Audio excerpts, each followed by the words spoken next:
Teka, Chong, itututok ko muna. Oh, yan. Oh. Hindi magawa. Kasi Yung mga ilagay nyo na lang sa gitna kasi lalagay doon sa gilid. Oh.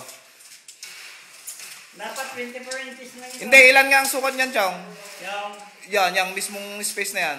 ay, ang laki. Oh, yung 1 meter yan. 39. 39 inches.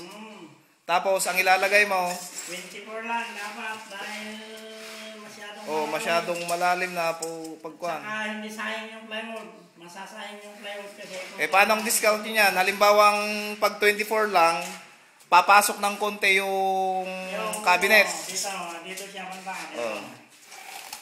Ilan ang matitira dito, Chong? I-minus mo na. 24, 39, 15, 15. Mga 15. 15 inches ang matitira dito sa Conbilas. Sige, explain mo ng maigi, Chong. Ito. Ganon. Ganun din yun. Hindi, dito, dyan na lang sa bandang yan. Ito na. Ipapasok ba yung cabinet bilas na may matitirang space dyan sa harapan? Dito siya. Ganyan siya. Ganun. Yung mas malaki, Chong, yan, yung nasa likod mo. Alay. Yan. Ito. Yan. Ganyan. Gusto mo ba? Ayan. Gusto nyo ba ng ganyan bilas? Kasi kung isa ka dito, hindi madukot yung lalagyan mo. Pag sinagad dito. Pag halimbawang isinagad dyan sa kantong yan bilas, dyan, halimbawa yung cabinet, papunta sa loob. Mahaba na doon sa loob, mga 39 inches yan. Hindi mo na, hindi mo na maaabot yung nasa ilalim. Gilid, nasa loob.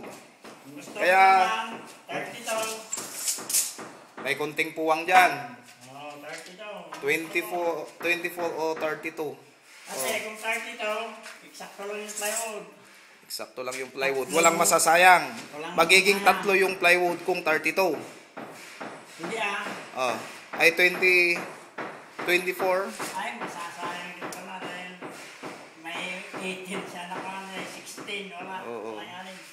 24 talagang ganun na lang bilas. Kung gusto nyo yan na medyo pumasok yung cabinet dito sa space nito. Kasi nga mahaba talaga ito. Malalim, hindi na natin maaabot dun sa loob. Kapag ayos lang, dahil kung gusto mo dito ayos lang. Saka hindi masasayang yung plywood kasi. Kung yan ang sukat.